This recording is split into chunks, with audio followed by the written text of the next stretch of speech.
السلام علیکم ورحمۃ اللہ وبرکاتہ۔ کیا حال ہے سب کا؟ الحمد للہ الحمد للہ، نحمدہ ونصلی علی رسولہ الکریم، اما بعد فاعوذ باللہ من الشیطان الرجیم، بسم اللہ الرحمن الرحیم، رب اشرح لی صدری ویسر لی امری واحلل عقدۃ من لسانی یفقہوا قولی۔ تو پھر آپ نے پڑھا کچھ؟ کیا کل ریڈنگ کی؟ اچھا، کچھ مشکل لگا خود پڑھنے میں؟ اور کس نے کسی کو پڑھ کر سنایا؟ جی، آپ نے کس کو پڑھ کے سنایا؟ پھر کیا ہوا؟ آؤٹ کم کیا تھا؟ اچھا، گڈ۔ اور جی، آپ نے کس کو سنایا؟ بھائی کو سن لیا اس نے؟ گڈ۔ پھر کیا کہا اس نے؟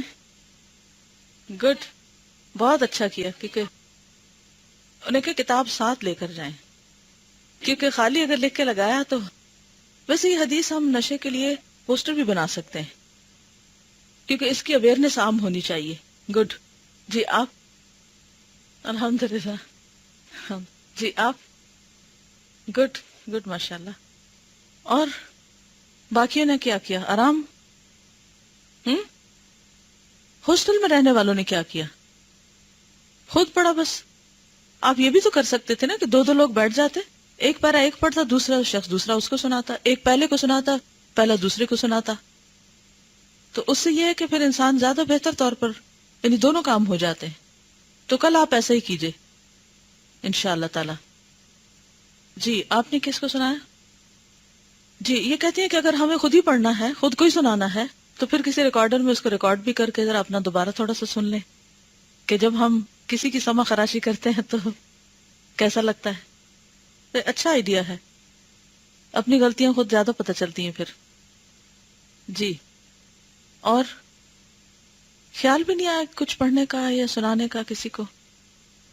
پھر ہو سکا نہیں کچھ؟ جی آپ؟ گڈ۔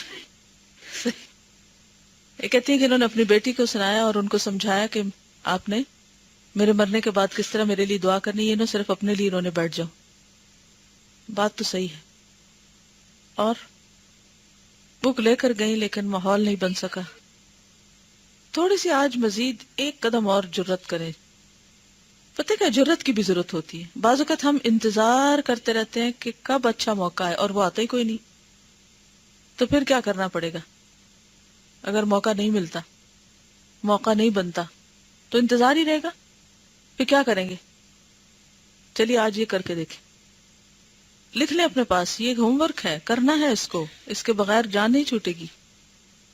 اگر آپ کو اپنا علم پختہ کرنا ہے تو آپ کو کسی کو پڑھانا پڑے گا، سکھانا پڑے گا، سنانا پڑے گا۔ اور صغیرہ گناہوں کے بارے میں کچھ پڑھا کسی نے؟ مائنر سنس کے بارے میں کیا پڑھا؟ جی ہاں، اپنے چھوٹے بچوں کو ایون اگر وہ بہت میچور عمر میں نہیں ہے تو بھی ان کے ساتھ بیٹھ کے ریڈنگ شروع کریں۔ ایٹ لیسٹ جب وہ یہ دیکھیں گے کہ اس کتاب میں سے کچھ سنایا جا رہا ہے تو ان کا یقین جو ہے نا، ان میں یقین ہی بڑھتا ہے۔ ایک ہوتا ہے نا، ہم بات کرتے ہیں کسی کو، زبانی بتاتے ہیں تو بھی ٹھیک ہے، لیکن دوسرا شخص تھوڑا ڈاؤٹ فل بھی ہو سکتا ہے کہ پتہ نہیں یہ کہاں سے بات کر رہی ہیں، کیونکہ عموماً جب ہم کسی کو بتاتے ہیں تو لوگ کہتے ہیں کہاں لکھا ہوا ہے، کہاں لکھا ہے۔ تو پھر جب لکھا ہوا پڑھ کے بتاتے ہیں تو پھر یقین آتا ہے۔ تو ضروری نہیں کہ اپنے سے بڑوں کو یا اپنے برابر والوں کو، اپنے سے چھوٹوں کو بھی آپ سمجھا سکتے ہیں، سکھا سکتے ہیں۔ ضروری نہیں کہ سارا چیپٹر، سارا کچھ، ساری باتیں، کوئی ایک بات بھی جو ان کے لیول کی ہو، ان کو سمجھ آنے والی ہو۔ اگزامپل نہیں آتی؟ جی بالکل، اسی وجہ سے صغیرہ سے بچتے بھی نہیں ہیں۔ چلیے ایک دن اور دیتی ہوں آپ کو کہ مزید جد و جہد کیجیے۔ سوال کیا تھا؟ صغیرہ گناہ کون کون سے ہیں، مثال سے واضح کیجیے، ٹھیک ہے؟ جی، کیونکہ مثال کے بغیر عام طور پر کیا کہتے ہیں، جو کبیرہ نہیں وہ صغیرہ ہے۔ تو کیسے پتا چلے گا؟ جی جی، دوائے شافی میں بھی کبیرہ بتائے گئے ہیں، صغیرہ نہیں بتائے گئے، تو صغیرہ کو مثال سے سمجھنا ضروری ہے۔ جی آپ فرمائیے۔ اس طرح اس کو صغیرہ میں آپ نہیں ڈال سکتے، لیکن یہ ہے کہ جیسے اس کو میں ایک مثال سے سمجھاتی ہوں۔ زنا جو ہے یہ کیا ہے؟ نبی صلی اللہ علیہ وسلم نے فرمایا کہ زبان کا بھی زنا ہوتا ہے، آنکھ کا بھی ہوتا ہے، کان کا بھی ہوتا ہے، ٹھیک ہے، پاؤں کا بھی ہوتا ہے. یہ اب جو زنا سے پہلے کے جتنے سٹیپس ہیں نا، یہ کیا ہیں؟ صغیرہ میں آ جائیں گے. اور جب خدا نہ خواستہ ایکچوئل ایکٹ کوئی کرتا ہے تو وہ پھر کبیرہ میجر سن میں آ جائے گا. ٹھیک ہے. اب مثال کے طور پر اگر کوئی شخص چوری کا ارادہ کر رہا ہے، کسی کے ساتھ مل کے کوئی پلان کر رہا ہے، تو وہ جو باتیں کر رہا ہے نا، ٹھیک ہے، یعنی چوری سے متعلق جو باتیں ہوں گی، یہ باتیں جو ہیں یہ صغیرہ ہوں گی. جو چوری ہے جو کبیرہ ہوگی. تو یعنی جب میجر سن سے پہلے کی جو جن چیزوں میں انسان انڈلج ہوتا ہے، فضول گفتگو بعض اوقات، یا ایسی چیزیں جو کبیرہ تک لے جائیں بندے کو، یعنی چھوٹے سٹیپس جو الٹیمیٹلی کس پر جا کر اینڈ ہو؟ کسی بڑے گناہ پر اینڈ ہو. جی آپ فرمائیے. جی ہاں، جیسے پانی بیٹھ کر پینے کی بجائے کھڑے ہو کے پینے لگ جانا، الٹے ہاتھ پینے لگ جانا، اور اس طرح کی چیزیں.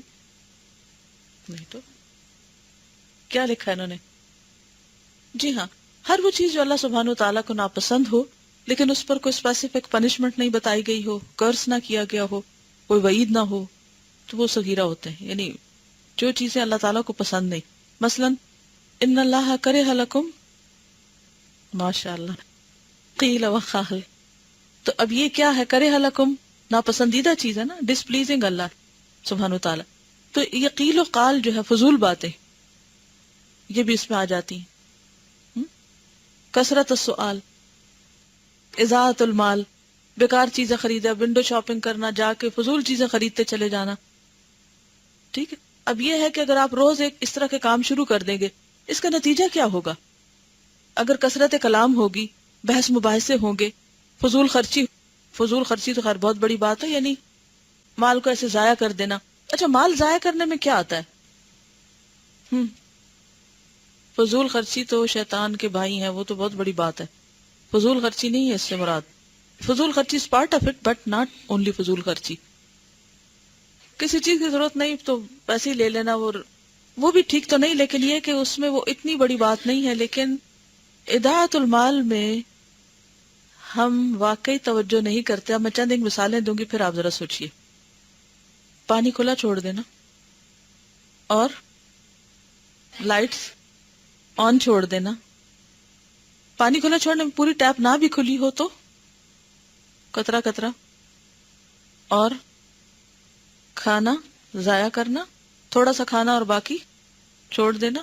درمیان سے کھا لینا اور سائڈ سے کنارے جو ہیں وہ بن میں ڈال دینا. پھر اسی طرح بعض لوگ بریڈ کو کیا کرتے ہیں، سافٹ پیس کھا لیتے ہیں، جو اوپر نیچے کے ہوتے ہیں وہ چھوڑ دیتے ہیں، حالانکہ سیم مٹیریل سے بنے ہوتے ہیں، وہ بھی اسی اوون سے نکلتے ہیں، وہ بھی صرف ٹیسٹ کی خاطر، صرف مزے کی خاطر.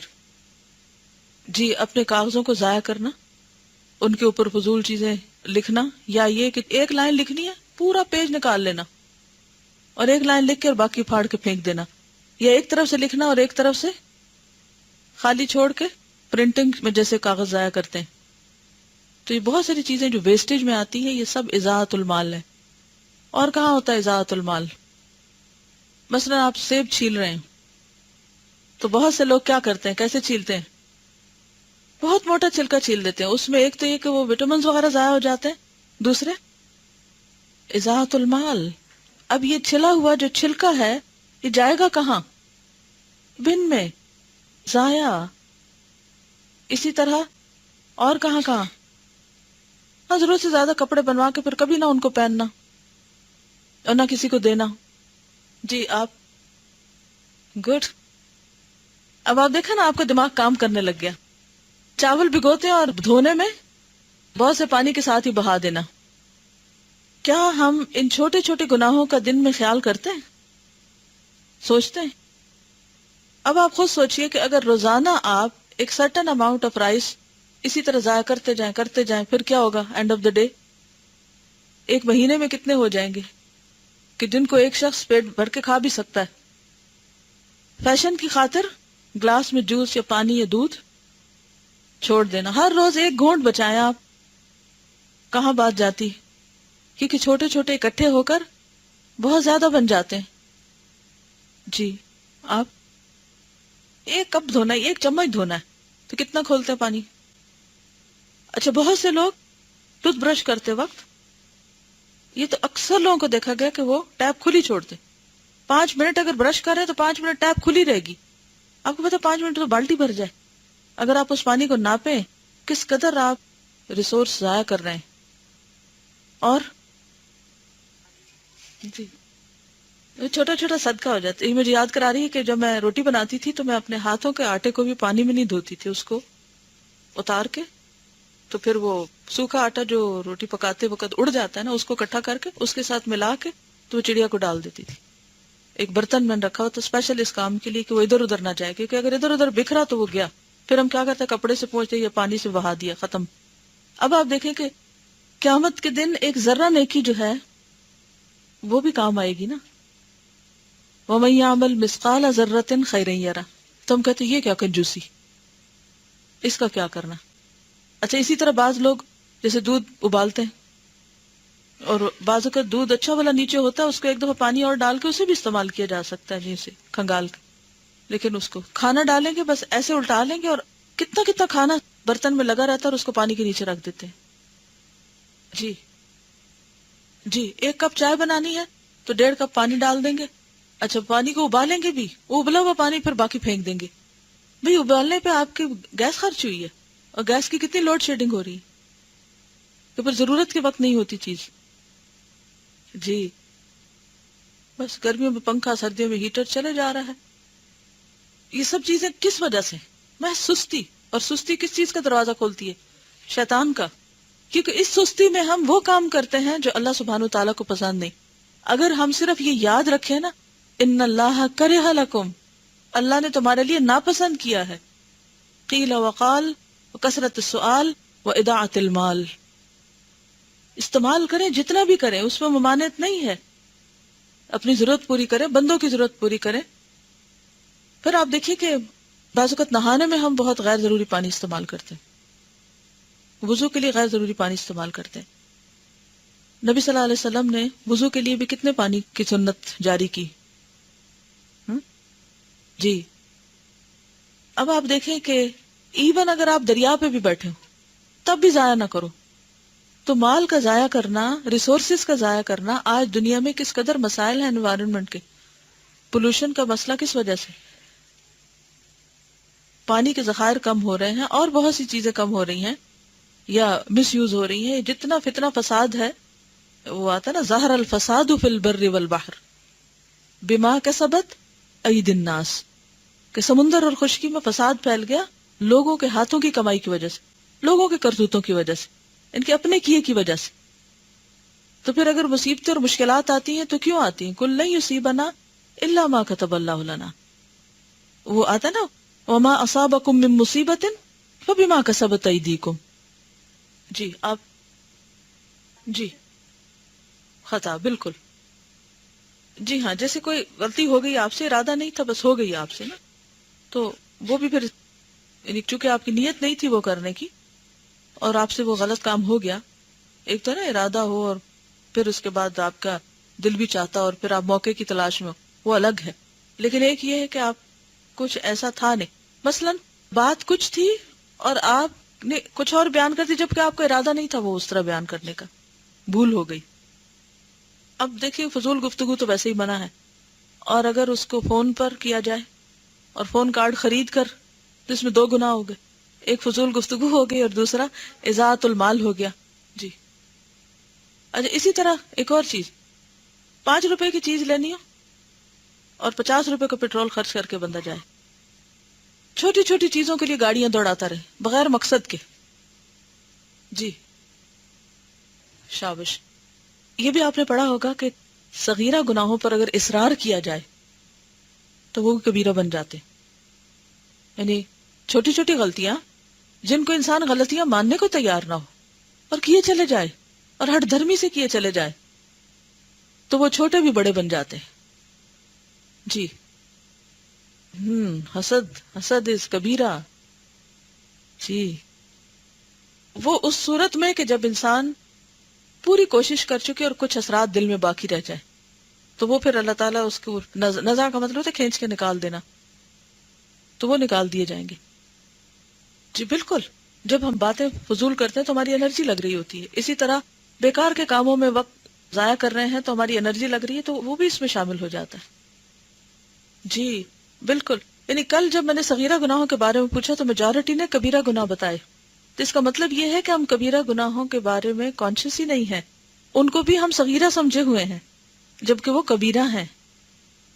تو صغیرہ کو تو ہم گناہ سمجھتے ہی نہیں. ہم میں سے کتنے لوگ ہیں یہ سب بحث مباحث سے، فضول گفتگو اور مال کا ضائع کرنے میں عام طور پر مبتلا ہے، لیکن ہمیں کبھی احساس بھی نہیں ہوا کہ ہم یہ گناہ کر رہے ہیں یا یہ غلط ہے. ایک اور بات یہ ہے کہ کہیں سے آپ کو پوری لسٹ نہیں بھی ملے گی تو بھی کیا ہوگا، آپ کا دل آپ کو بتا دے گا. الاثم ما حاک فی نفسک، گناہ کیا ہے جو تیرے دل میں کھٹک جائے اور تم ناپسند کرو کہ یہ لوگوں کو کہیں پتہ نہ چل جائے. تو چھوٹی چھوٹی چیزیں جو آپ لوگوں سے چھپا کے کرنا چاہتے ہیں صرف اس ڈر سے کہ پھر آپ کا امپریشن خراب ہو جائے گا. تو امپریشن خراب ہونے کے ڈر سے جو چیزیں آپ چھپاتے ہیں وہ بھی پھر کوئی نیکی میں شمار نہیں ہوتی، نیک کاموں میں نہیں لکھی جائیں گی وہ. تو یہ صغیرہ گناہی کی تعریف ہے ایک طرح سے، کیونکہ کبیرہ گناہوں کی تو لسٹ بتا دی گئی نا قرآن میں. تو صغیرہ میں کیا آ جائے گا پھر؟ ہاں، دل کی کھٹک، جس پہ دل بے چین ہو جائے کہ مجھے یہ نہیں کرنا چاہیے تھا. پھر آپ اپنے آپ کو تعویلیں دے کے سمجھاتے نہیں، وہ کہیں لکھا ہوا تو کوئی نہیں، میں نے کہیں پڑھا تو نہیں کہ غلط ہے، تو کیا ہوا، اور لوگ بھی کرتے ہیں وغیرہ وغیرہ. تو آپ اپنے ضمیر کو سلانے کی کوشش کرتے ہیں، تو یہ درست نہ ہوگا. جی صلی اللہ علیہ وسلم. نتائج سے پہلے ہی کہ میں نے یہ گفتگو اس طرح کیوں کی. جی دیکھیں، ہمارا تو ضمیر ہی سویا ہوا ہے نا، ہم غلطیاں کریں بھی تو اپنے آپ کو خود ہی تسلی دے دیتے ہیں. اللہ نے احساس ہر انسان کے اندر رکھا ہے، لیکن ہم اس احساس سے کوئی فائدہ نہیں اٹھاتے.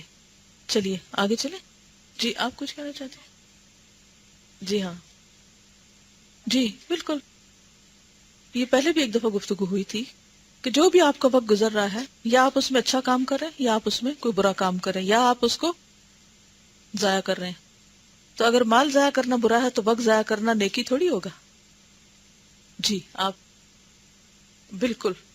پبلک پراپرٹیز کو مس یوز کرنا، جیسے واش رومز ہیں یا اور اسی طرح، بالکل. سنتوں کو مستقل طور پر ترک کر دینا، یعنی گندگی پھیلانا، راستوں میں گندگی پھیلانا، لوگوں کو، یعنی کہ کوئی بھی ایسی چیز جس سے لوگوں کو کراہت ہو، تکلیف ہو، یعنی وہ چیزیں جو اللہ تعالیٰ کو ناپسند ہیں، ان کے علاوہ وہ باتیں جو لوگوں کو تکلیف دیتی ہیں، اذیت دیتی ہیں. کوئی سو رہا ہو تو اس کے پاس بیٹھ کے باتیں کیے چلے جانا، لائٹ آن کر دینا، دھڑ سے دروازہ بند کر دینا، چھوٹی چھوٹی چیزیں جو اذیت دینے والی ہیں دوسروں کو. جی ہاں بالکل. جیسے وہ حدیث میں آتا ہے نا کہ 40 دن سے زیادہ جو ہے بال اور ناخن وغیرہ جو ہیں ان کو نہیں چھوڑنا چاہیے.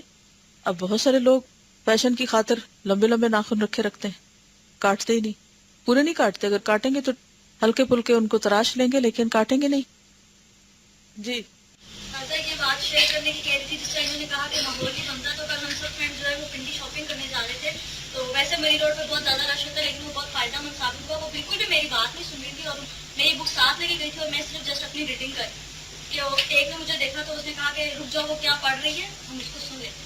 تو میں نے ان کو سب کو، مجھے مطلب کتنا اچھا موقع اللہ تعالیٰ نے خود ان کے دل میں ڈالا، اور میں نے ان سے ساری یہ باتیں شیئر کی.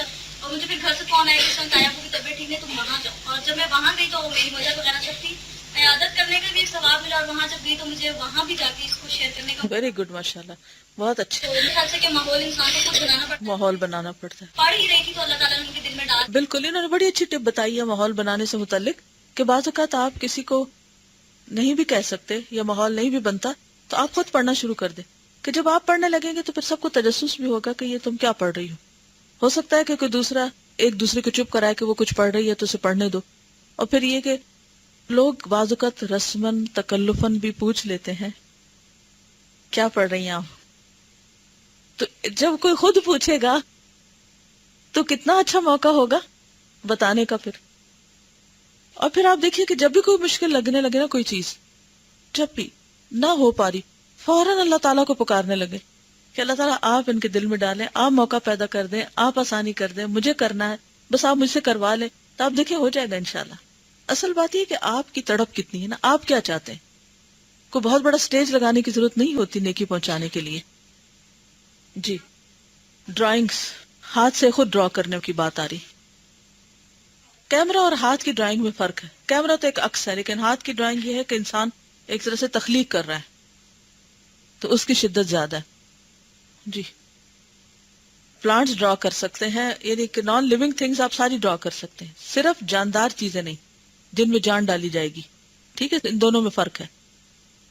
اور ہاں، اب کیمرے سے اگر اس کی کسی حد تک اگر کوئی رخصت ملتی تو پھر اس کا یہ مطلب نہیں کہ ہر وقت انسان یہی شغل اختیار کر لے اور پھر اس میں خوب خوب انسانوں کی اور وہ تصویریں کھینچ لے. اس میں بھی آپ دیکھیں کہ کہاں وقت ہوتا ہے کس کے پاس کہ وہ سارے البم پرانے نکال کے دیکھے. بور نہیں ہوتا انسان؟ کیا ذوق ہے. یہ بھی دراصل سیلف پروجیکشن یا خود سے محبت، عجب یا خود نمائی کا ایک جذبہ ہوتا ہے. بیسیکلی 3 لفظ میں نے یوز کیے ہیں، کون سے لکھ لیں؟ سیلف پروجیکشن، خود نمائی، تو ایک ہی چیز ہو گئی. اور خود پسندی، عجب. اصل میں جو آپ تصویر میں ہوتے ہیں نا وہ آپ حقیقت میں نہیں ہوتے. تصویر جو ہے وہ حقیقت سے زیادہ خوبصورت لگتی، تو اس طرح بھی وہ ایک اپنے آپ کو ذرا جھوٹی تسلی دیتے رہتے ہیں.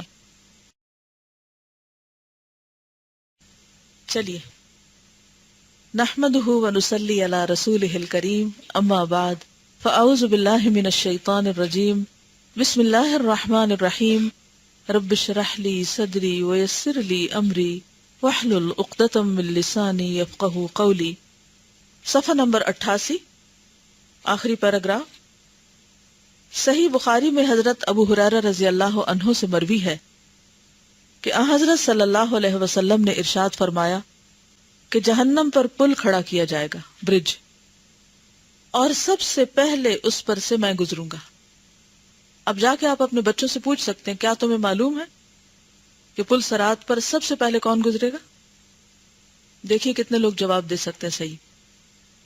اس روز تمام پیغمبروں کی دعا یہ ہوگی، اللہم سلم، اے اللہ سلامتی دے، اے اللہ سلامتی دے. پل کے دونوں جانب ببول کے کانٹوں کی مانند کانٹے ہوں گے.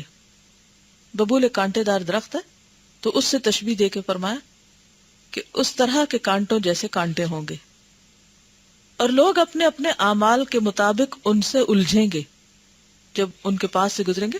جیسے آپ کبھی کسی پگڈنڈی پر گزرتے نا تو دونوں طرف ہیجز ہوتی ہیں، ہوتے ہیں نا چھوٹے چھوٹے درخت یا ہیجز، تو کچھ لوگ کیا کریں گے، ان کے ساتھ الجھ رہے ہوں گے، ان کانٹوں کے ساتھ. کوئی زیادہ الجھے گا، کوئی کم الجھے گا. تو کس کے اعتبار سے؟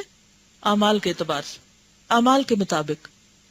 بعض صحیح اور سالم نکل جائیں گے، کچھ لوگ بالکل بھی نہیں الجھیں گے. بعض زخمی ہو کر پار ہوں گے اور نجات پائیں گے. پھر اللہ تعالیٰ بندوں کے فیصلے سے فارغ ہوں گے، اور ان بندوں کو جن پر وہ رحم کرنا چاہتا ہے اور وہ کلمہ شہادت لا الہ الا اللہ کی شہادت دینے والوں میں سے ہیں، تو فرشتوں کو حکم دے گا کہ انہیں جہنم سے نکال لو. فرشتے انہیں سجدوں کے نشانات سے پہچانیں گے. صحیح بخاری کی حدیث ہے یہ. فرشتے ان کو کس سے پہچانیں گے؟ اس سے کیا پتہ چلتا ہے کہ نماز پڑھنے کے باوجود اگر کچھ اور غلط کام انسان ساتھ ساتھ کر رہا ہے تو بھی پکڑ ہو سکتی ہے، لیکن بالآخر ایسے لوگ چھوٹ جائیں گے، کیونکہ سجدے کے نشان کی جگہ کو آگ نہیں چھوئے گی، کیونکہ اللہ تعالیٰ نے سجدوں کے اثر کو جلانا آگ پر حرام کر دیا ہے. یہ نشانیاں دیکھ دیکھ کر فرشتے ان کو باہر نکالیں گے. اس وقت ان کا حال یہ ہوگا کہ کھالیں جل چکی ہوں گی. فرشتے ان پر ماء الحیات ڈالیں گے. ماء الحیات زندگی کا پانی، یعنی وہ پانی جس سے وہ ان کو ایک طرح سے دوبارہ زندہ کریں گے، جس سے انہیں دوبارہ زندگی حاصل ہوگی. اس سے کیا سبق ملتا ہے ہمیں؟ کہ کوئی ایک نیکی کر کے ہمیں بے فکر نہیں ہو جانا کہ ہم نے سب نمازیں پڑھ لی ہیں اس لیے اب ہم تو پکے جنت کے باسی ہو گئے. صحیح مسلم میں حضرت ابو ہریرہ سے مروی ہے. اچھا، اب کوئی یہ بھی کہہ سکتا ہے اگر نماز پڑھ کے بھی جہنم میں جانا تو نہیں پڑھتے، تو اس کا جواب کیا ہوگا؟ جی ہاں، کہ ایٹ لیسٹ اتنا فائدہ تو ہے کہ اس میں سے دوبارہ نکال لیے جائیں گے. اور اگر وہ نشانی بھی نہیں ہوئی اور چہرہ بالکل ہی کالا ہوا تو فرشتوں کو کیا پتا چلے گا کہ کس کو نکالنا اور کس کو نہیں. صحیح مسلم میں حضرت ابو ہریرہ سے مروی ہے، حضرت صلی اللہ علیہ وسلم نے ارشاد فرمایا، قیامت کے دن سب سے پہلے 3 قسم کے لوگوں کا فیصلہ کیا جائے گا۔ سب سے پہلے شہید کو لایا جائے گا، اللہ تعالیٰ اسے اپنی نعمتیں گنوائے گا اور وہ ان نعمتوں کا اعتراف کرے گا۔ اللہ تعالیٰ فرمائے گا کہ تم نے یہ نعمتیں کہاں خرچ کی؟ وہ جواب دے گا، میں تیری راہ میں لڑتا رہا تاکہ تیری ہی راہ میں شہید ہو گیا۔ اللہ تعالیٰ فرمائے گا، تو جھوٹ بولتا ہے، تو اس لیے لڑا کہ لوگ تجھے بہادر کہیں، اور دنیا میں لوگوں نے تجھے بہادر کہا۔ اس کے بعد حکم دیا جائے گا کہ اسے سر کے بل گھسیٹتے ہوئے لے جاؤ اور جہنم میں ڈال دو۔ چنانچہ اسے جہنم میں ڈال دیا جائے گا۔ اس کے بعد عالم اور قرآن سیکھے ہوئے لوگوں کو بلایا جائے گا۔ غور سے سن لیں، عالم اور قرآن سیکھے ہوئے لوگوں کو بلایا جائے گا۔ اللہ تعالیٰ انہیں اپنے انعامات یاد دلائے گا، وہ اس کا اعتراف کریں گے۔ اللہ تعالیٰ فرمائے گا، تم نے اسے کہاں خرچ کیا؟ وہ کہیں گے کہ لوگوں کو علم اور قرآن پڑھایا۔ اللہ تعالیٰ فرمائے گا کہ تم جھوٹ کہتے ہو، تم نے اس لیے پڑھایا تھا کہ لوگ تمہیں عالم اور قاری کہیں، اور یہ بات تمہیں دنیا میں حاصل ہو گئی۔ تو اس سے کیا پتہ چلتا ہے کہ قرآن پڑھا کر بے فکر نہیں ہو جانا چاہیے، بے خوف نہیں ہو جانا چاہیے۔ اس سے کیا پتہ چلتا ہے؟ سوچنے اور غور کرنے کی بات ہے۔ یہ معمولی بات میں نہیں کہہ رہی کہ آپ دھیان ادھر ادھر کریں، یہ ہم سے متعلق بات ہے۔ Take it seriously. ہم میں سے بہت سے لوگ اس بات پر بڑے خوش ہیں کہ ہم نے قرآن پڑھ لیا جبکہ دوسرے لوگوں نے نہیں پڑھا۔ ہم بہت علم والے ہو گئے اور اب ہم محفوظ ہو گئے۔ صحابہ کرام ایسے بے فکر کبھی بھی نہیں ہوئے تھے۔ یہی وجہ ہے کہ لوگ سب کچھ کرتے ہوئے بھی امن میں ہیں، کوئی فکر پریشانی نہیں ہے ان کو، اور یہ چیزیں دنیا کی شہرت حاصل کرنے کا ذریعہ بھی نہیں ہے۔ اس کے بعد اللہ تعالیٰ انہیں اپنے انعامات یاد دلائے گا، وہ اس کا اعتراف کریں گے۔ اللہ تعالیٰ فرمائے گا کہ تم نے اسے کہاں خرچ کیا؟ وہ کہیں گے کہ لوگوں کو علم اور قرآن پڑھایا۔ اللہ تعالیٰ فرمائے گا، تم جھوٹ کہتے ہو، تم نے اس لیے پڑھایا تھا کہ لوگ تمہیں عالم و قاری کہیں، اور یہ بات تمہیں دنیا میں حاصل ہو گئی۔ تب حکم دیا جائے گا، انہیں بھی سر کے بل گھسیٹ کر جہنم میں جھونک دو۔ چنانچہ وہ اس طرح جہنم میں جھونک دیے جائیں گے۔ پھر اللہ تعالیٰ اس شخص کو بلائے گا جس کو رزق کی فراوانی اور مال و دولت اور قسم قسم کی نعمتیں دنیا میں دی گئی تھیں۔ اللہ تعالیٰ اسے اپنی نعمتیں یاد دلائے گا۔ جب وہ اس کا اعتراف کرے گا تو اللہ تعالیٰ فرمائے گا کہ تو نے میری نعمتوں کو کہاں صرف کیا؟ وہ جواب دے گا، تیری مرضی کی راہ میں۔ اللہ تعالیٰ فرمائے گا، تو جھوٹ کہتا ہے، تو نے اس لیے خرچ کیا تھا کہ لوگ تجھے سخی کہیں، اور دنیا میں یہ ہو چکا۔ اس کے بعد حکم دیا جائے گا کہ اسے بھی سر کے بل جہنم میں جھونک دو۔ چنانچہ اسے جہنم میں جھونک دیا جائے گا۔ ایک حدیث میں تو یہاں تک ذکر ہے کہ یہی لوگ سب سے پہلے جہنم میں ڈالے جائیں گے اور انہی سے جہنم سلگائی جائے گی، کیونکہ دھوکے باز ہے نا، انہوں نے لبادہ اوڑھ رکھا ہے دین کا، نیکی کا۔ اس روایت کے متعلق میں نے شیخ الاسلام ابن تیمیہ سے سنا ہے کہ سب سے بہترین لوگ انبیاء کرام علیہم الصلاۃ والسلام ہیں۔ شریر ترین لوگ وہ ہیں جو اپنے کو انبیاء کرام جیسا ظاہر کرتے ہیں مگر کذاب اور جھوٹے ہیں۔ یہ بظاہر یہ بتاتے ہیں کہ وہ انبیاء جیسا کام کر رہے ہیں یا پھر جھوٹی نبوت کا دعویٰ کرتے ہیں، دونوں معنی ہو سکتے ہیں۔ انبیاء کرام کے بعد سب سے بہتر لوگ علماء کرام، شہداء، صدیقین اور مخلصین ہیں، اور جو ایسے نہیں ہیں بلکہ ان جیسے بن کر لوگوں کو دھوکہ اور فریب دیتے ہیں، شریر ترین لوگ ہیں۔ یعنی جن کا مرتبہ جتنا بڑا ہے، کیونکہ سب سے اعلیٰ ترین کون ہے پیغمبروں کے بعد؟ صراط الذین انعمت علیہم، وہ کون ہے؟ من الذین انعمت علیہم من النبیین والصدیقین والشہداء والصالحین۔ اب اگر کوئی شخص اس کو ریورس کر لے کہ بظاہر تو وہ صدیق نظر آتا ہو لیکن اندر سے دھوکے باز ہو، بظاہر وہ شہید ہو لیکن مقصد اس کا کچھ اور ہو، بظاہر کوئی شخص بڑا عالم ہو، صالح نیک ہو لیکن حقیقت میں وہ نہ ہو، تو اسی لیے ایسے لوگ پھر بدترین بھی وہی ہیں۔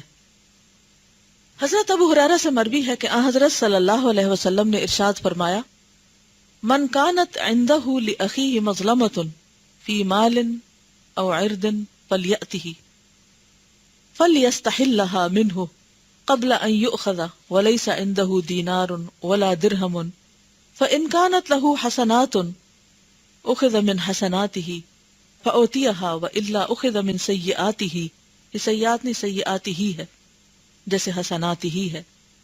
فطرحت علیہ ثم طرح فی النار، صحیح بخاری. جس شخص نے اپنے کسی بھائی پر ظلم کیا ہو، وہ ظلم مال کا ظلم ہو یا اسباب و متاع کا یا آبرو کا، اسے چاہیے کہ اپنے بھائی کے پاس جائے اور قبل اس کے کہ اس سے مواخذہ ہو اور بدلہ دینے کے لیے اس کے پاس دینار اور درہم نہ ہو، اس سے معاف کرا کر اپنے لیے جائز گردان لے. کیونکہ اگر اس کے پاس نیکیاں ہوں گی تو اس سے لے کر مظلوم کو دے دی جائیں گی، اور نیکیاں نہیں ہیں تو اس کے گناہ اس پہ لاد دیے جائیں گے اور پھر اسے جہنم میں جھونک دیا جائے گا. یعنی اگر دنیا میں کسی انسان نے دوسرے کی چوری کی ہے یا ظلم کیا ہے مال کے اعتبار سے، یا اس کی عرض یعنی عزت میں، جیسے غیبت، طعنہ، چغلی، الزام تراشی، بہتان تراشی، بڑی بڑی چیزیں تو بعض اوقات لوگ نہیں چوری کرتے، لیکن چھوٹی چھوٹی چیزوں میں پرواہ نہیں کرتے، بغیر اجازت دوسروں کی چیزیں لے لیتے ہیں. تو اگر مثلا آپ نے کسی کا پین اٹھا لیا تو یہ چوری نہیں ہے نا، چوری. کسی کی کاپی اٹھا لی، تو یہ چھوٹی چھوٹی چیزیں بھی قیامت کے دن ان کے عوض آپ کی نیکیاں دوسرے کو دے دی جائیں گی. تو یہ معمولی چیز نہیں ہے. ان سب چیزوں سے چھٹکارے کی کوشش کرنی چاہیے، ان سب عادتوں سے چھٹکارا پانا چاہیے، کیونکہ ان سے بنتا کچھ بھی نہیں. کیا حاصل ہوتا ہے؟ اور اگر نیکیاں نہ ہوئی آپ کے پاس تو دوسروں کے گناہ بھی آپ کے سر، اور ان کی سزا بھی اس شخص کو ملے گی جو کسی کی چیزیں چرائے. صحیحین میں حضرت ابو ہریرہ سے مروی ہے کہ حضرت صلی اللہ علیہ وسلم نے ارشاد فرمایا، من اخذ شبرا من الارض بغیر حقه خسف به یوم القیامت الى 7 اردین، صحیح بخاری مظالم. کسی نے ایک بالش زمین بھی کسی کی ناحق لے لی، صرف ایک بالش، تو قیامت کے دن 7 زمینوں تک اسے دھنسا دیا جائے گا. ایک اور جگہ پر آتا ہے کہ 7 زمینوں کا توق پہنایا جائے گا. توق کو آپ دیکھیں کہ کبھی ایسا ہوا ہوگا کہ آپ کا کوئی دوپٹہ پیچھے سے کھینچ دے یا کوئی آپ کے گلے میں ہاتھ ڈالے، تو کبھی تو بچے لٹک جاتے ہیں گلے میں ہاتھ ڈال کے، کیسا لگتا ہے؟ دم گھٹنے لگتا ہے. تو کہاں یہ کہ 7 زمینوں کا توق کسی کی گردن میں ہو، کتنی سخت سزا ہے. اس کے باوجود آپ دیکھیے کہ کس قدر قبضہ گروپ. کل ہی میں اخبار میں پڑھ رہی تھی کہ راتوں رات لوگ ناجائز زمینوں پر اپنی بستیاں بنانا شروع ہو گئے. یعنی جہاں کو خالی جگہ دیکھتے ہیں تو رات کے وقت صرف رات میں وہاں پر دیواریں کھڑی کر کے جھونپڑی ڈال کے بیٹھ جاتے. وہ ایک کھڑی ہوتی ہے تو اگلے دن 2-4 اور ساتھ مل جاتے، اور وہ بنتے بنتے ایک پوری بستی وہاں بن جاتی. اور پھر اس پہ ایسا قبضہ ہوتا ہے کہ کوئی انہیں وہاں سے اٹھا ہلا بھی نہیں سکتا. اسی طرح جن لوگوں کے گھر ساتھ ساتھ ہوتے ہیں تو وہ بھی کیا کرتے ہیں، اس طرح کے ناجائز کام کرتے ہیں. تو کسی کی بھی زمین جو اپنی نہ ہو اسے اپنی زمین میں شامل کر لینا، اس طرح کہ وہ اپنی ذاتی ملکیت نظر آئے، تو یہ بہت بڑا جرم ہے.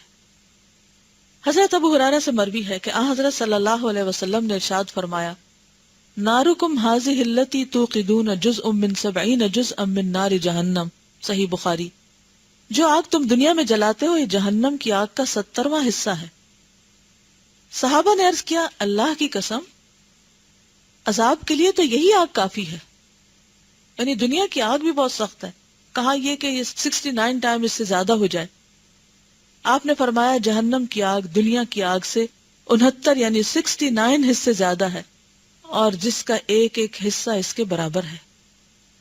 حضرت معاذ سے مروی ہے، وہ فرماتے ہیں، اوصانی رسول اللہ صلی اللہ علیہ وسلم فقال لا تشرک باللہ شیئا وان قتلت او حرقت ولا تعقن والديك وان امراك ان تخرج من مالك واهلك ولا تتركن صلاة مكتوبة متعمدا فان من ترك صلاة مكتوبة متعمدا فقد برئت منه ذمة الله ولا تشرب خمرا فانه رأس كل فاحشة وإياك والمعصية فإن المعصية تحل سخط اللہ. تحل کا لفظ یہاں مسنگ ہے، ڈال لیجیے معصیت کے بعد تا حالام، تحل سخط اللہ. مسند احمد بن حنبل. حضرت صلی اللہ علیہ وسلم نے مجھے وصیت فرمائی کہ کسی چیز کو اللہ تعالیٰ کا شریک نہ گردانو، کسی چیز کو اللہ کے برابر قرار نہ دو، اگرچہ تم قتل کر دیے جاؤ یا تمہیں جلا دیا جائے، اور اپنے ماں باپ کی نافرمانی نہ کرو اگرچہ وہ تمہیں تمہارے مال اور تمہاری بیوی کو تم سے علیحدہ کرنے کا حکم دے. یعنی اس قدر ممانعت ہے ماں باپ کی نافرمانی کی. اس کی جانب سے میں اللہ تعالیٰ سے بری ذمہ ہوں، یعنی اس کی شفاعت نہیں کراؤں گا. اور کبھی شراب نہ پیو، کیونکہ شراب تمام گناہوں کی جڑ ہے، اور گناہوں سے بہت دور رہو، کیونکہ اللہ تعالیٰ کی خفگی کا موجب ہے. کیونکہ گناہ اللہ تعالیٰ کی خفگی یعنی ناراضگی کا موجب ہے، اللہ تعالیٰ کو ناراض کرتے ہیں. اور اگر اللہ سبحانہ وتعالیٰ کسی سے ناراض ہو جائے تو پھر اس کے لیے باقی کیا بچا؟ پوری دنیا کی دولت بھی اس کے فائدے کی نہیں. کیا آپ چاہتے ہیں کہ اللہ تعالیٰ آپ کی طرف متوجہ ہو؟ نماز میں یکسوئی اختیار کرے. جتنی دیر بندہ اللہ کی طرف متوجہ رہتا ہے اللہ تعالیٰ اس کی طرف متوجہ رہتے ہیں، اور جب بندہ ادھر ادھر دھیان کر لیتا ہے تو اللہ تعالیٰ اسے منہ موڑ لیتے ہیں. اگر یہ بات رہ جائے نا نماز میں تو بلیو می نماز بہت امپروو ہو جائے، کیونکہ اس بات نے مجھے بہت فائدہ دیا ہے پرسنلی. ذرا سے ادھر ادھر دھیان جان لگتا ہے تو پھر مجھے اللہ تعالیٰ یہ بات یاد کرا دیتے کہ اگر تم نے دھیان ادھر ادھر کیا تو میرا دھیان بھی ادھر ادھر ہو جائے گا، میں بھی پھر تمہاری طرف ایک متوجہ ہوں گا. دیکھیے جب ہم کسی انسان سے بھی بات کرتے ہیں تو ہمارا کیا دل چاہتا ہے کہ وہ ہماری طرف دیکھے. اگر آپ کسی سے بات کر رہے ہیں اور وہ ادھر ادھر دیکھ رہا ہو تو کیسا لگتا ہے؟ بات کرنے کو دل نہیں چاہتا نا کہ میں اس سے بات کروں، یہ میری طرف دیکھ ہی نہیں رہا. کچھ لوگوں کی عادت ہوتی ہے بالکل نظریں نہیں ملاتے، ادھر ادھر دیکھتے رہتے ہیں، تو ان سے بڑی گھبراہٹ ہوتی ہے بات کر کے. اور بیڈ مینرز میں سے بھی جب کوئی آپ سے بات کرے تو آپ اس کو دیکھیں، ادھر ادھر نہیں دیکھیں. تو سوچیں تھوڑی دیر کے لیے کہ اللہ تعالیٰ بھلا کیوں میری طرف دیکھیں، کیوں نظر کرم فرمائیں جب میں ہی نہیں دھیان کر رہی اس کی طرف. اور یہ کتنا زیادہ ہوتا ہے ہمارے ساتھ کہ ہم نماز میں توجہ ہی نہیں کرتے. اور خصوصاً جو لوگ نماز میں ادھر ادھر دیکھتے ہیں، ایک اور آفت ہے. دھیان کو بھی فوکس کرنا ضروری ہے، لیکن اس کے ساتھ نگاہیں اور چہرہ تو بہت ہی زیادہ ضروری ہے کہ انسان ان کو یا سجدے کی جگہ رکھے یا پھر اسٹریٹ رکھے. اسٹریٹ رکھنے کی بات کہاں سے پتہ چلتی ہے؟ جیسے ایک صحابی کہتے ہیں کہ میں نبی صلی اللہ علیہ وسلم کے پیچھے نماز پڑھ رہا تھا تو مجھے آپ کی قرات آپ کے پیچھے، یعنی جیسے داڑھی کے بال وغیرہ پیچھے سے نظر آتا، ان کے ہلنے سے پتہ چلتی. اس کا مطلب ہے کہ وہ سامنے دیکھ رہے تھے تو آپ نے ان کو منع نہیں کیا. تو اگر جیسے جماعت میں ہے اور سب لوگ کھڑے ہیں تو یا تو آپ سجدے کی جگہ پر دیکھیں یا پھر آپ بالکل اپنے سامنے دیکھیں. رائٹ لیفٹ اوپر ادھر ادھر ایسا کرنے کی اجازت نہیں. جو ہی بندہ ادھر ادھر منہ کرتا ہے تو وہ کس سے محروم ہو جاتا ہے؟ اللہ پاک کی توجہ سے. تو جس شخص نے فرض نماز قصدن چھوڑ دی اس کی جانب سے میں اللہ تعالیٰ سے بری ذمہ ہوں. اور کبھی شراب نہ پیو، کیونکہ شراب تمام گناہوں کی جڑ ہے، اور گناہوں سے بہت دور رہو، کیونکہ گناہ اللہ تعالیٰ کی خفگی کا موجب ہے. اللہ تعالیٰ خفا ہو جاتے ہیں غلط کام کرنے والوں سے. کبیرہ اینڈ صغیرہ، صغیرہ بھی یاد رکھنے. اس باب میں اور بھی بے شمار احادیث ہیں. نصیحت حاصل کرنے والے شخص کو چاہیے کہ وہ ان احادیث کی طرف سے آنکھیں نہ بند کر لے، یعنی ان احادیث کو یاد رکھے، نہ نفس کو خود سر اور آزاد کر دے کہ لاپرواہ بن جائے، اور صرف حسن ظن اور حسن رجا پر تکیہ کر کے نہ بیٹھ جائے. بے فکر نہ ہو کہ میرا اچھا گمان اللہ کے بارے میں ہی کافی ہے. حضرت ابو الوفا بن عقیل کہتے ہیں کہ اللہ تعالیٰ سے ڈرتے رہو، فریب اور مغالطہ کا شکار نہ بنو، کیونکہ اللہ تعالیٰ تو صرف 3 درہم کی چوری سے ہاتھ کاٹنے اور سوئی کے ناکے کے برابر شراب پینے پر حد جاری کرنے کا حکم دیتا ہے. ایک بلی سے معمولی غفلت برتنے کی بنا پر اس نے ایک عورت کو جہنم میں ڈال دیا، اور مال غنیمت میں سے ایک امامہ اٹھا لینے کے بدلے یہی امامہ آگ کا شعلہ بن کر عذاب کا موجب ہوا، حالانکہ یہ شخص شہید ہوا تھا. حضرت امام احمد ایک مرفوع حدیث روایت کرتے ہیں کہ حضرت صلی اللہ علیہ وسلم نے فرمایا، دخل رجل الجنت فی ذباب ودخل رجل النار فی ذباب. ایک مکھی کے سبب ایک آدمی جنت میں داخل ہوا اور ایک مکھی کے سبب ایک جہنم میں. صحابہ نے عرض کیا، یا رسول اللہ صلی اللہ علیہ وسلم، یہ کیوں کر؟ آپ نے فرمایا کہ 2 آدمی ایک ایسی جگہ سے گزرے جہاں ایک بت نصب تھا. وہاں کے لوگ کسی آنے جانے والے کو بت پر بھیڑ چڑھائے بغیر گزرنے نہیں دیتے تھے، یعنی بت کے لیے نذرانہ پیش کرو. انہوں نے ایک سے کہا کہ اس بت پر بھیڑ چڑھاؤ تو آگے جا سکتے ہو ورنہ نہیں. اس نے کہا میرے پاس کچھ نہیں. ان لوگوں نے کہا کہ ایک مکھی ہی بھیڑ چڑھا دو. اس نے ایسا ہی کیا، لوگوں نے اسے چھوڑ دیا. یہ شخص جہنم میں داخل ہو گیا. دوسرے سے کہا کہ تم بھی بھیڑ چڑھاؤ، یعنی کچھ قربان کرو بت کے نام پہ.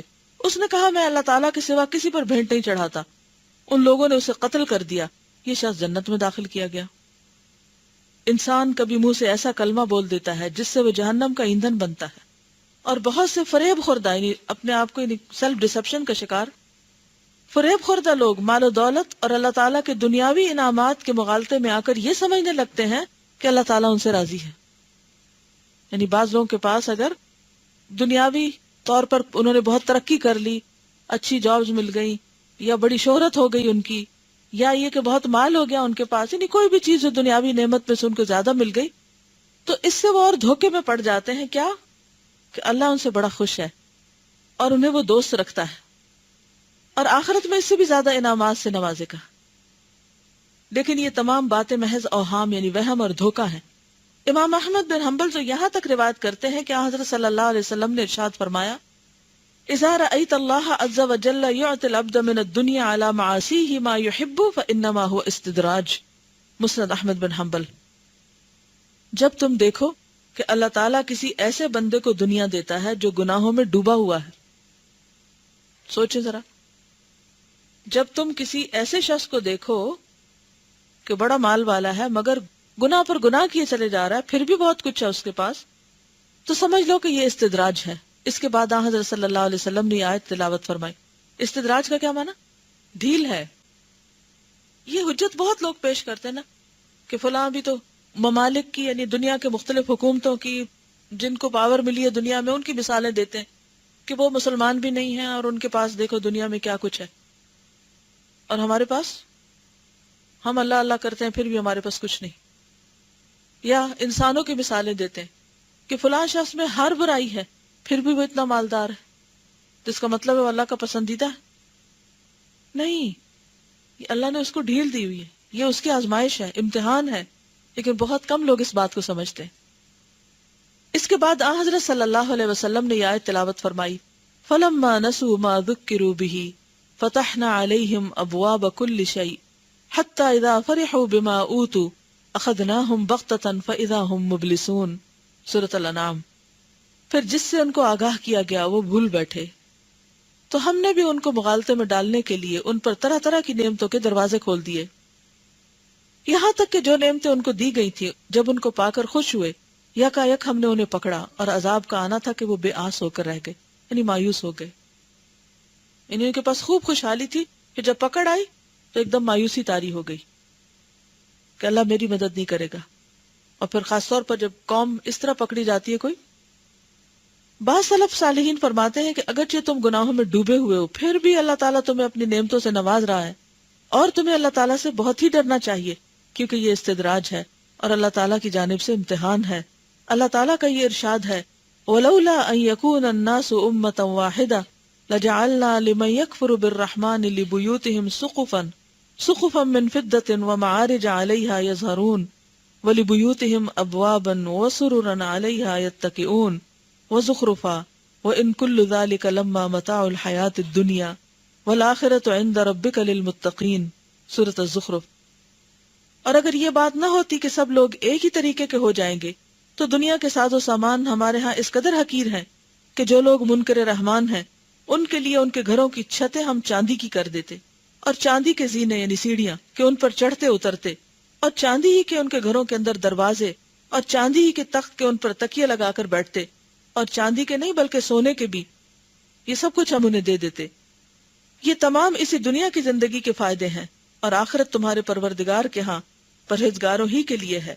اور اسی قسم کے خیالات کی تردید اللہ تعالیٰ اس طرح فرماتا ہے فَأَمَّا الْإِنسَانُ إِذَا مَبْتَلَاهُ رَبُّهُ فَأَكْرَمَهُ وَنَعَمَهُ فَيَقُولُ رَبِّي أَكْرَمَنِ وَأَمَّا إِذَا مَبْتَلَاهُ فَقَدَرَ عَلَيْهِ رِزْقَهُ فَيَقُولُ رَبِّي أَهَانَنِ.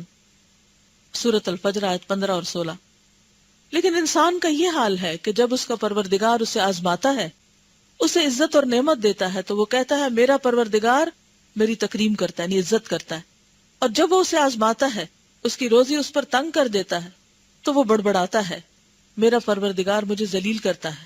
مگر یہ خیال غلط ہے. یعنی لوگ فوراً اللہ تعالیٰ سے ناراض ہو کر ان کو بلیم کرنے لگتے ہیں. پھر گویا اللہ تعالیٰ کے نزدیک یہ بات ہرگز نہیں ہے کہ جنہیں وہ اپنی نعمتوں سے دنیا میں نوازتا ہے اور رزق کی وسعتیں دیتا ہے، انہیں عزت و کرامت سے نوازتا ہے، اور جنہیں مصائب و آلام میں مبتلا کرتا ہے اور رزق میں تنگی دیتا ہے، ان کی توہین اور بے عزتی کرتا ہے. بلکہ وہ تو ایک کا انعامات کے ذریعے امتحان کر رہا ہے اور دوسرے کو مصائب میں مبتلا کر کے اسی آزمائش سے اسے مکرم بنا رہا ہے.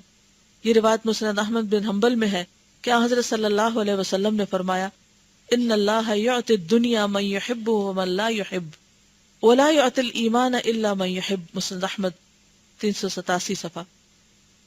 اللہ تعالیٰ دنیا اسے دیتا ہے جسے وہ دوست رکھتا ہے، اور اسے بھی جسے وہ دوست نہیں رکھتا، لیکن ایمان تو اسی کو دیتا ہے جسے دوست رکھتا ہے. من یرد اللہ بہ خیرا یشرح صدرہ للاسلام. بعض سلف کا قول ہے کہ بہت سے لوگوں کو اللہ تعالیٰ اپنے انعامات سے نوازتا ہے. یہ اس کی جانب سے استدراج اور امتحان ہوا کرتا ہے، اور لوگوں کو اس کی خبر نہیں ہوتی. لوگوں سے اس کی تعریف بھی کرائی جاتی ہے، مگر حقیقت میں یہ اللہ تعالیٰ کی جانب سے ایک آزمائش ہوتی ہے. بہت سے لوگوں کی پردہ داری کی جاتی ہے جس سے وہ مغالطے میں پڑ جاتے ہیں اور وہ اس سے ناآشنا ہوتے ہیں کہ یہ کیا ہے، ان کے لیے سراسر امتحان. اب دیکھیے کہ جب انسان کو کوئی تکلیف پہنچتی ہے نا، تو اس وقت انسان پھر بھی سوچ لیتا ہے کہ یہ آزمائش ہے، اور جب کوئی نعمتیں زیادہ ملنے لگے تو کتنے لوگ ہیں جو یہ سمجھے کہ آزمائش ہے. اگر کسی شخص کو ایک کے بعد ایک زندگی میں کامیابی ہوتی چلی جائے تو وہ کیا کرنے لگتا ہے، کیا سمجھنے لگتا ہے؟ اللہ مجھ سے خوش ہے. تو یہ بھی ایک بھول ہے، دھوکہ ہے. کوئی شخص جس پہ کوئی آزمائش اور تکلیف آئی ہو اسے حقیر نہ سمجھے، اسے اپنے سے چھوٹا نہ سمجھے، اس کی غلطیوں اور گناہوں کو ڈھونڈنے کی کوشش نہ کرے.